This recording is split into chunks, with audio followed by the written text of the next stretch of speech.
Привет, меня зовут Лена. Я готовлю полезные десерты без сахара. Сегодня я покажу вам, как приготовить очень вкусный медовик на сковороде из самых простых ингредиентов.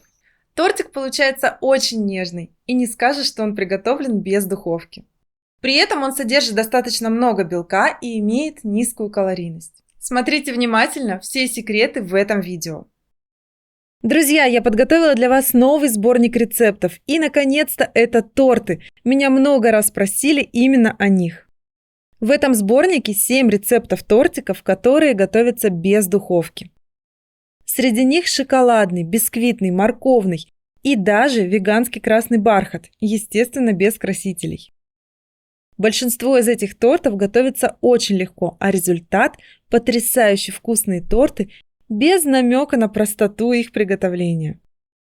Особенно я советую приготовить этот нежный тортик. Он нравится всем, кто его пробует, настолько удачное сочетание в нем вкусов и текстур. Простое приготовление, коржей в нем нет, 20 минут и ваш торт готов. Ссылку на скачивание книги я оставлю в описании к этому видео.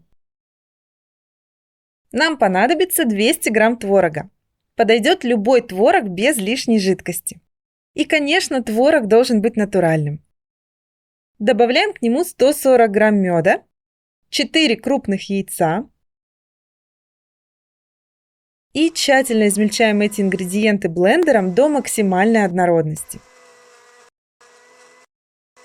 Желательно, чтобы не осталось крупинок творога. Теперь добавляем все остальные ингредиенты. 100 грамм любой цельнозерновой муки, у меня это мука зеленой гречки, и 4 грамма соды, это примерно 2/3 чайной ложки. Перемешиваем эти ингредиенты. Здесь уже можно воспользоваться венчиком. Постарайтесь хорошо перемешать, не должно остаться никаких комочков.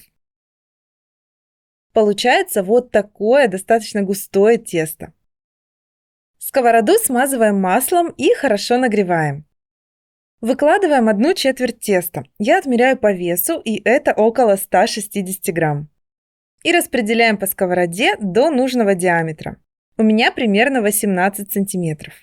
Тесто не жидкое, поэтому довольно легко придать ему нужный размер. Накрываем сковороду крышкой и готовим на самом слабом огне несколько минут. Проверяем, чтобы на поверхности коржа не осталось жидких участков. Переворачиваем корж, снова накрываем крышкой и готовим также на слабом огне еще примерно 3 минуты. Готовность можно проверить с помощью зубочистки. Она должна выйти сухая. Таким же способом выпекаем все 4 коржа. Вот такие коржи получаются, румяные и очень ароматные. Пока они больше похожи на бесформенные лепешки. Чтобы торт получился ровным, вырежем из них круги одинакового диаметра. Можно вырезать ножом по любому блюдечку, а у меня это кондитерское кольцо диаметром 16 см. Получается 4 одинаковых круглых коржа. Смотрите, какие они мягкие и эластичные, как блинчики.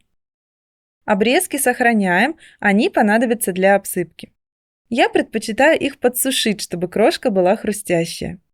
Разделяем их на небольшие кусочки и оставляем сушиться в духовке при самом слабом нагреве около 2 часов. На сковороде, конечно, их можно подсушить намного быстрее. Приготовим простейший крем. Нам понадобится 450 грамм творожного сыра. Добавляем 70 грамм меда. Тщательно перемешиваем с помощью блендера.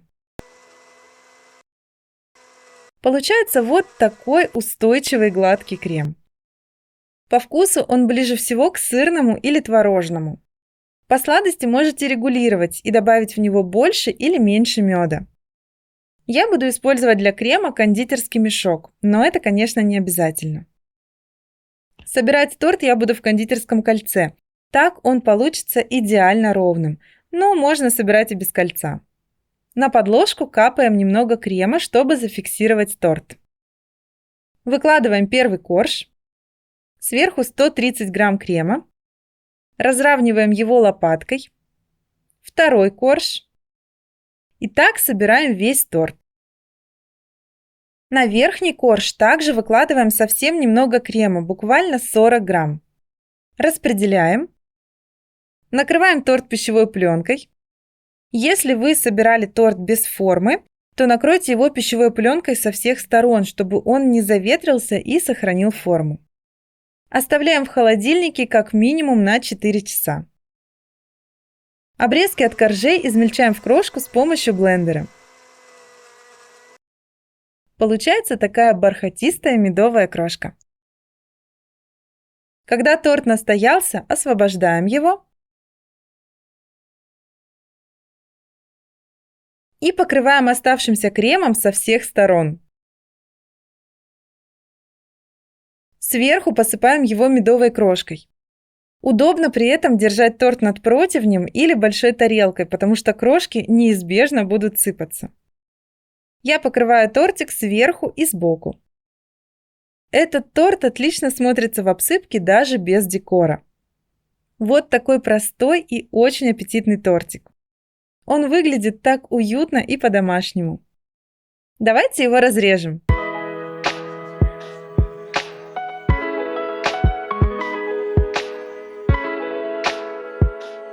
Простой и аппетитный разрез. Насыщенный медовый вкус. Очень мягкий тортик. Коржи абсолютно не сухие, даже без пропитки.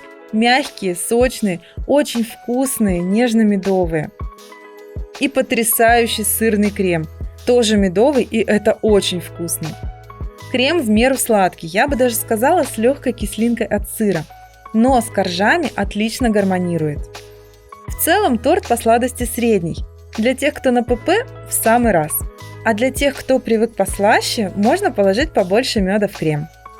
Этот тортик однозначно понравился всей семье и не только.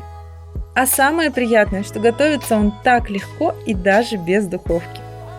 Спасибо за лайк, готовьте с удовольствием, готовьте красиво и радуйте своих родных и близких полезными десертами. Пока!